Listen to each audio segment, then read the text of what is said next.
This isn't just another podcast. It's a movement, a global wave of women from Nairobi to Nashville, Seoul to Sao Paulo, stepping out of the shadows and into the spotlight. Women who are ready to be seen, to be heard, to be unmuted. I'm Anjuli Marshall, an award-winning ABC and NBC journalist and speaker, turned business strategist, coach, and mom. My mission? To amplify the voices of women who were never meant to stay silent. One woman, one voice, one story at a time. So go ahead, put on your comfy pants, grab a coffee, and maybe the remote. Are you ready to press the button? Unmuted starts right now. Hello, hello, and welcome to another episode of Unmuted. I'm your host, Anjuli Marshall, and I am super excited to have you here today.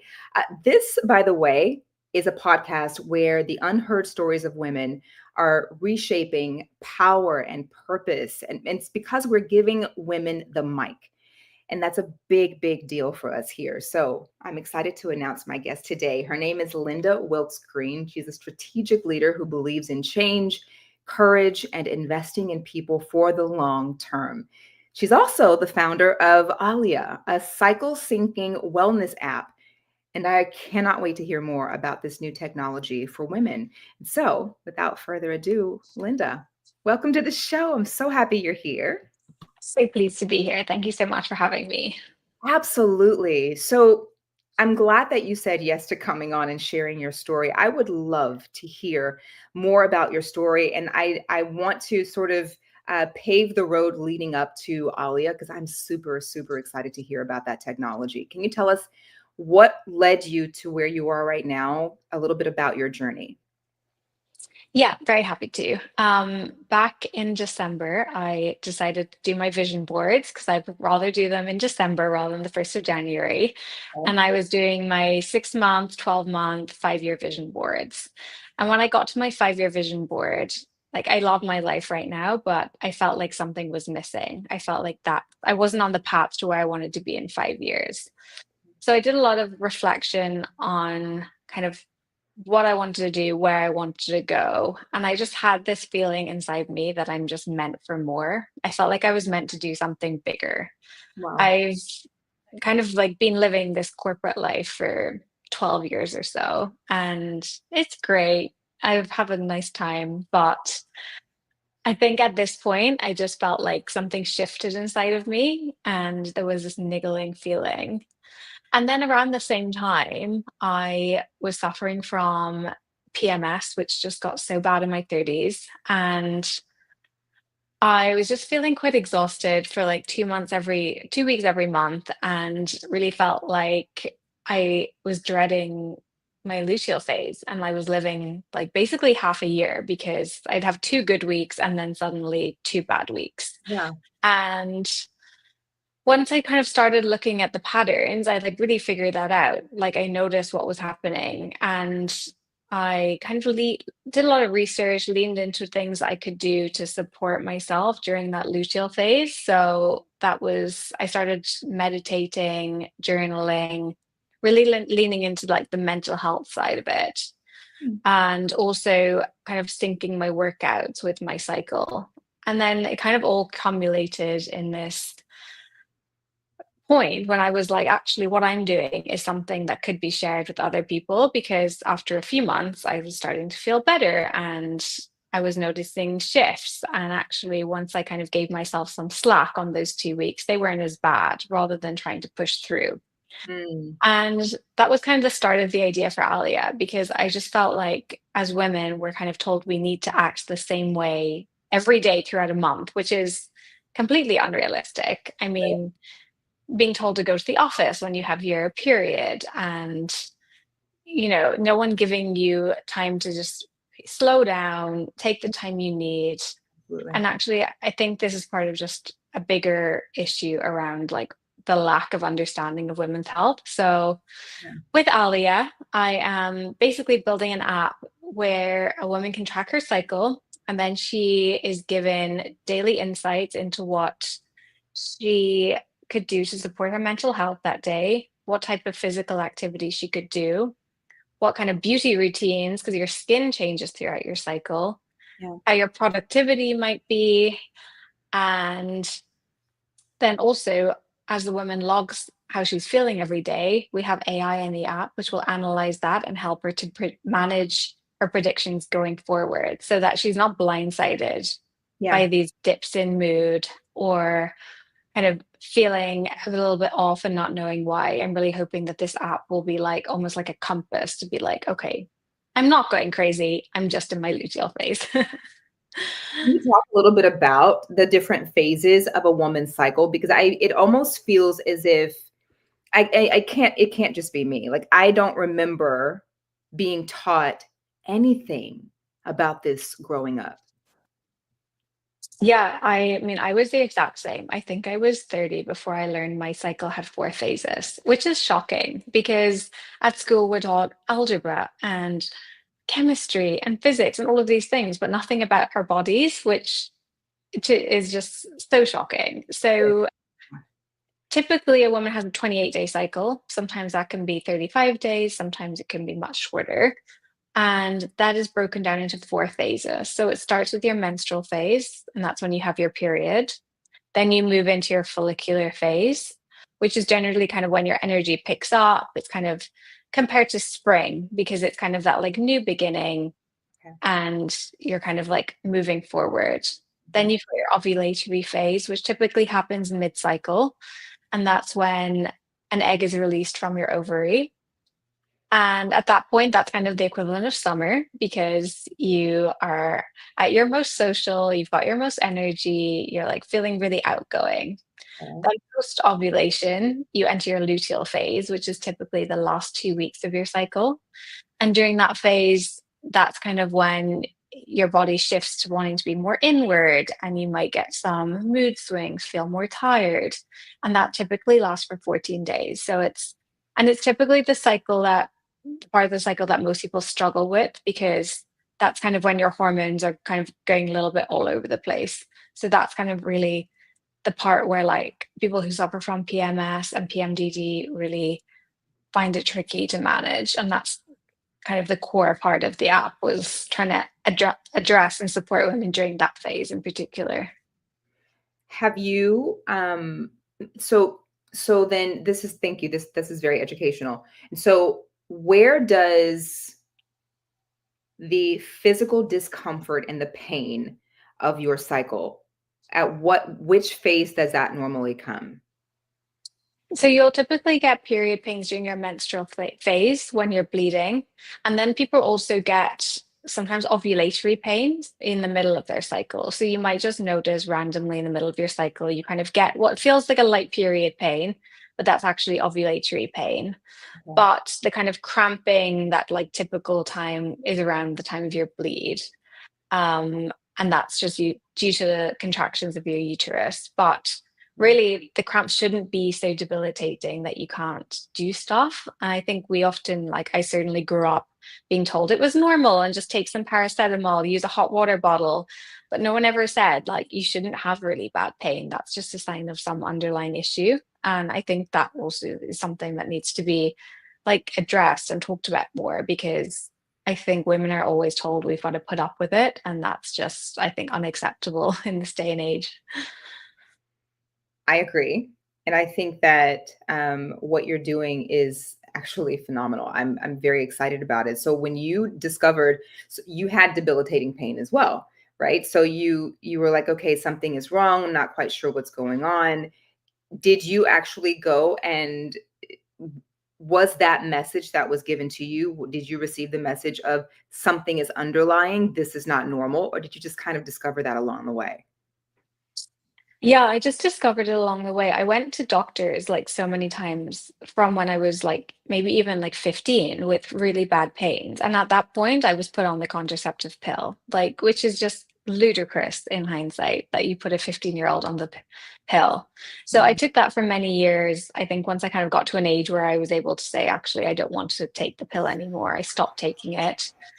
And then I had more episodes like throughout my 20s where it would get really bad. And again, I would go back to a doctor, they'd prescribe the pill, I would try it. And then eventually I went to one who thought maybe it's endometriosis, but the only way to get a diagnosis is to do keyhole surgery to check if you have it, which again is just like a woman shouldn't have to undergo surgery to check if she has a condition. It's Very just invasive. ludicrous. It's very invasive. Exactly. So they said, if you don't want to have the surgery, you just kind of need to suffer on, essentially. Um, Hmm. and I think it's just like I speak to my friends about it, and everyone has the same experience. It's kind of you take the pill, you take paracetamol or ibuprofen or something like that, Yeah. or you just suffer. Just suffer. Oh my gosh. So so the app, is it available for everyone right now, or is this still a work in progress? So it's in testing, and it'll be available publicly in September. So almost there, So which is really exciting. exciting. Yeah. That's very exciting. Um, what is the ultimate goal here for the app? So a woman can track her cycle, she can be more informed of what's going on in her body. Um, and then what else do you believe that women will be coming to the app for? What other needs will they have that the app can meet? So for things like anxiety, like mental health practices and physical exercise are being proven in so many studies to be more effective than taking like medication. And within the app, we're going to have meditations, elevations, which are kind of like mindset shifting. So I think for those phases when you're really struggling, you can listen to this audio and it'll help shift your mindset if you're having a bad day. It's meant to kind of be that supportive friend without having to actually call your friend. That's it. Um, and the app is also kind of going to set you this goal every day of doing some physical movement, doing something for your mindset, because I think those two together can just take someone so far along it. Even if it's just a 10-minute walk, it's just moving, just get your body out there. Um, so the idea is that by kind of being accountable in this app, you'll actually just start to like live and feel better in sync with your cycle. That's wonderful. That's so wonderful. There's no possible way that you could do this all as one person on your own. There has to be a team, right? So can you take me through once you decided I'm going to start an app, like how does a person just come up with that idea and say, I'm just going to go for this and start an app? That's fascinating to me. And then how did you even know what steps to take to get there? So at the start, I didn't know. My first port of call was Google. um, Google and ChatGPT asking, how do I build an app? And so after that, did some Googling and then kind of realized the next step was to find a developer. So I just started reaching out to someone Google and set up calls and had chats and tried to just learn from the scoping calls, understanding like what the process involved. And kind of by doing that, I was able to kind of piece it together. Like they were quite helpful in just like outlining that you'd need to design the app first, then you build the tech, then it goes in the app store. But really, it was just like really scrappy. Just I was just trying to listen. I was listening to loads of podcasts, trying to figure out like learn from those, reading books. But yeah, ultimately, I found this great like company who does app development, and they were also able to design the app for me. So I've been working with them. They're kind of based remotely globally, and we have been working together since February. It started with like my sketches on paper of what I wanted like my app dashboard to look like. And then they kind of made these examples for me. We worked on those, and now those are being turned into an app, which is really exciting. But yeah, I mean, I really came from like zero knowledge with this. And I've even surprised myself that I've got to this point where I have the app on my phone. That is so cool, Linda, that you are so okay. I see a few different things working here, right? So, you are the architect, And instead of, because you did start with Google and Chat GPT and you're researching and you're like, okay, how can I kind of make sketches and do all the things? But at some point you came to the reality that this is not what I do. I am the architect here. Let me find someone who can do this and do it well. And I love that so much, because your zone of genius is you are the architect. You've outsourced whatever else needs to be outsourced to accomplish the goal. And so I'm fascinated by that. I'm so interested in talking about the leadership portion of that, because as women, there's so many women who will be watching this podcast and they're entrepreneurial. They started where you started with this something, this burning desire, this goal, this dream in their minds and in their hearts, and don't have a clue as to how to start. But you did that. So what would you say to the woman who's looking on and saying, I really do have some things in my head and in my heart, I just don't know what to do?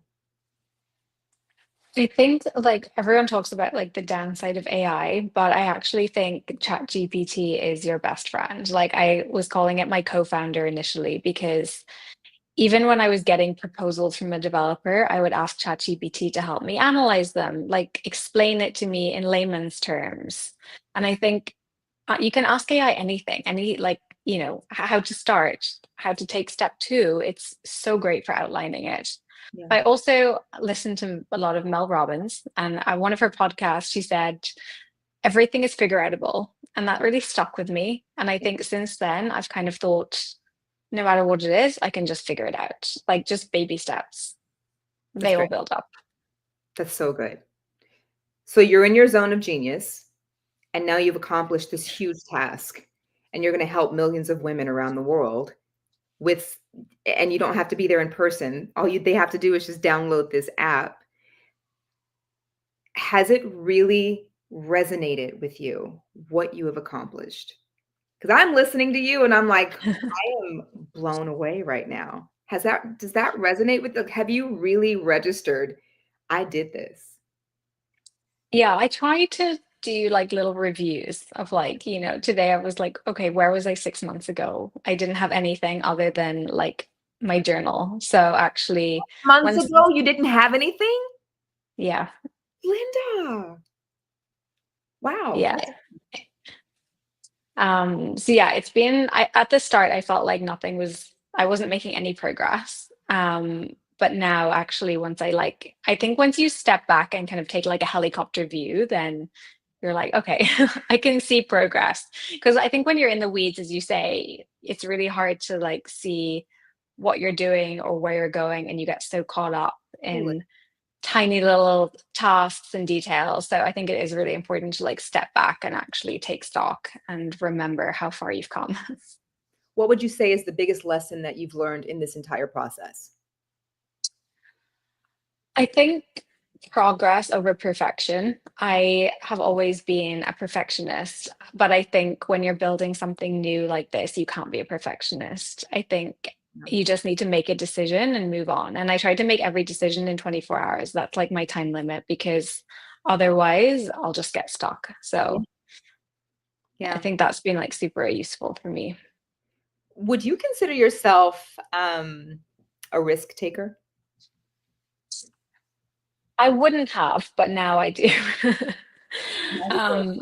I've been like using my personal savings to build this, which is obviously a huge risk. So I think at this point, at the start, when it's just an idea, I feel like you can kind of justify your learning and it's not really a risk. But I think once you like pay your first invoice, you realize you're financially invested.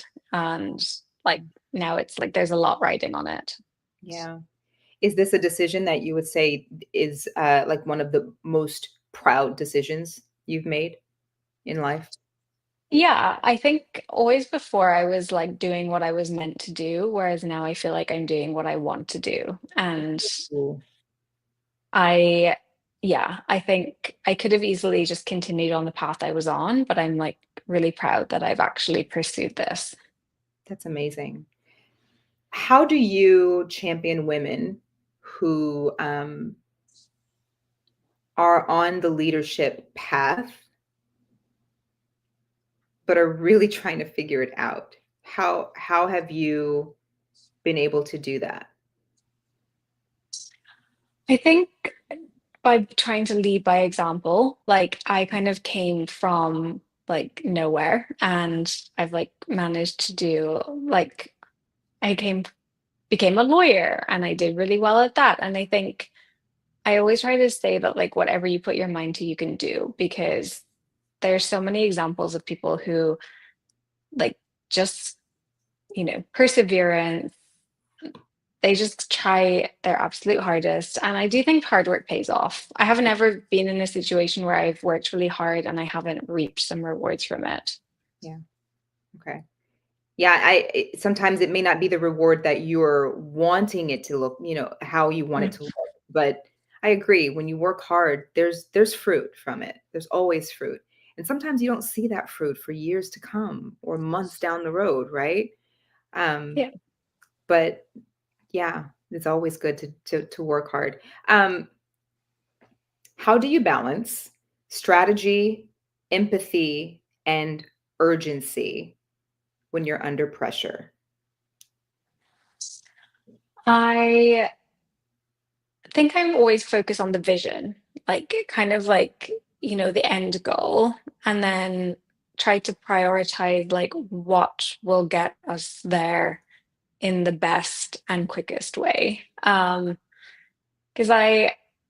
this is slightly different, but I climbed Everest Base Camp like a few years ago. And I remember like along the way, you can see glimpses of Everest and like, but you can't always all the time. So there are a lot of days when you're just hiking for like 10 hours and you can't see Everest, but you're going. And I kind of feel like this journey is similar to that because there are certain times when you're like, okay, I can really see it, but some days you can't.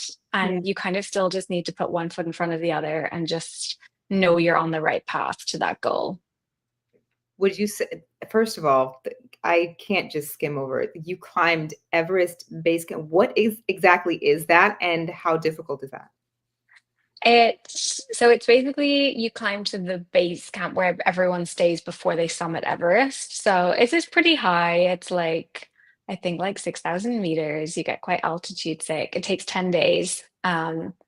And it's pretty tough going as you get to the top, very cold and quite challenging. But it was like quite like one of those things that I felt like built my resilience because it was so hard. And now I look back and I'm like, oh, that was the greatest thing I ever did. But you don't think that at the time. What made you want to do that? It's been a bucket list thing. I love the outdoors Yeah. and I really wanted to go on a trip where I could completely switch off. You don't have Wi-Fi, you don't have phone signal. You're just in the mountains and it's like the most beautiful place I've ever been. It kind of just makes you appreciate the world and just like how simple and beautiful everything is. That's amazing. Okay, so you did Everest Base Camp. Do you want to complete and climb Everest? I don't think so. I think that's probably slightly too risky for me. I'm a risk taker, but I think it's quite dangerous. Yeah, the number of people who die doing it is quite shocking. So, yeah, it's not on the list currently. Yeah, okay. That's understandable. What advice would you give a woman who is rising into a leadership role slowly but surely, but just is still muting herself? What advice would you give to her?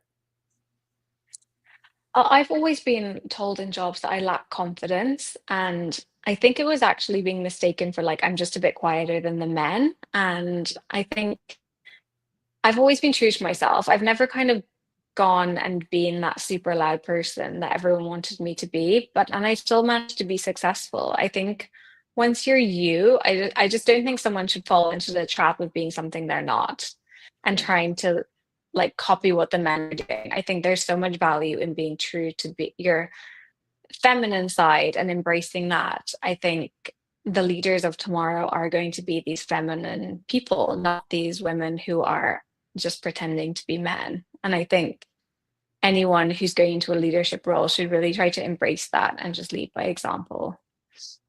I love that. Lynda, thank you so much for your perspective. It's real, it's refreshing. And I love what you said about I didn't change who I was just because everybody else wanted me to do this. They wanted me to yell louder or speak louder or, be whatever it is they thought, I guess, would be qualified as leadership. You found your own path and you've done really well, amazingly well. And I'm excited for this app that's coming out. Ahlya, it's coming out in September, correct? Yes. Okay. And where can we find the app? So we've got a website, ahlya.com, and we're also on Instagram at ahlya.wellness. Perfect. Okay. This is exciting. Congratulations. I'm very excited to Thank you so download much. it myself. Before we go, do you remember I told you, not on the podcast, but when we met, there's a game that I wanted to play with you. Are you ready? Yes, very excited. Yes. Yay! Okay, it's called Hot Mic. It's Okay. 15 fun, strategic, and totally random, senseless, rapid fire questions. The only rule, Lynda, is that you cannot think and ponder. You have to just spit it out, whatever comes to mind. Okay. Okay? Ready? Yeah, let's do it. Okay, here we go. Number 1, power suit or power sneakers? Our sneakers. Yes. Go to stress reset. Journaling. Okay. Your most memorable workplace win. Oh, winning a dragon boat race at a corporate event day. A dragon boat race? Yeah, we did some rowing in the river in London. And it's not related to corporate, but it was so good to beat the men. I love that. That makes me happy. Okay. A quote that fires you up. Um, a quote by Henry Ford, whether you think you can or think you can't, either way, you're right. It's good. A book that you think every leader should read. Shoe Dog. I loved it. The boldest move you've made. Building my app one after having a glimmer of an idea. Love that. The best team building ritual. Ooh, karaoke. That's always fun. What's your karaoke song? Your go-to karaoke song of choice. Any Backstreet Boys song. Oh my gosh, I would pay to see that. That sounds so fun. What is a hidden leadership skill that you have? I think empathy. Okay. Coffee, tea, or energy drink? Coffee. How do you take it? Black coffee in the morning. No sugar. No sugar. I actually really like the taste of coffee, so I don't want anything to ruin it. And then you can really appreciate the good beans. I love that. What is your meeting pet peeve? People turning up late. A mentor who shaped you? I don't know her, but Mel Robbins. I think she's kind of a mentor to all of us and just such a super fan. Yeah. The most used app at your job? Slack for chatting with the developers. Yeah. Flash of confidence or a slow build? Slow build. Okay. A phrase that you use most at work? Progress over perfection. Your compass as a leader? Always following my why I'm doing this. Okay. Something that used to refresh you, but no longer does?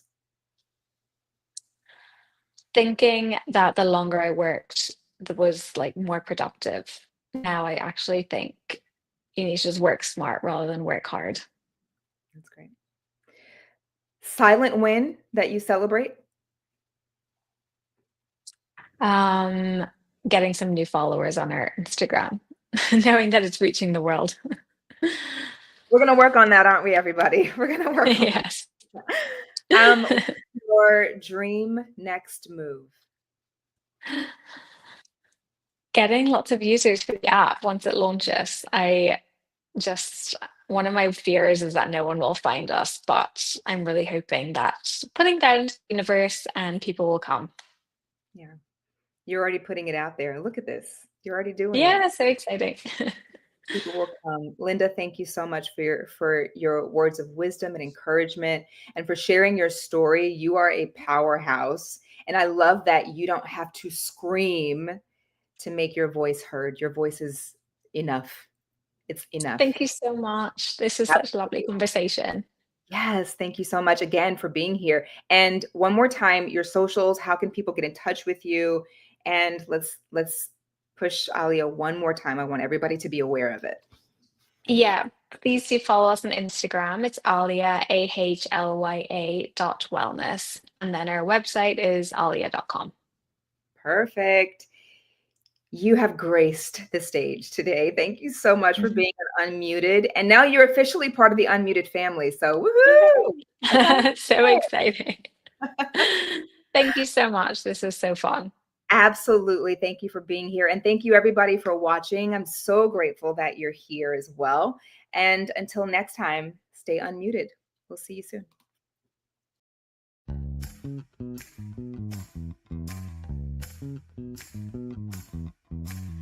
What you just heard wasn't just a story. It was a spark, a glimpse into the heart of a woman living her purpose, and a reminder that when one woman shares, another woman wakes up to what's possible. These aren't just conversations, they're catalysts. I'm your host, Anjali Marshall, and this is the Unmuted Podcast, where voices rise, stories connect, and purpose finds its volume. Until next time, friends, stay unmuted.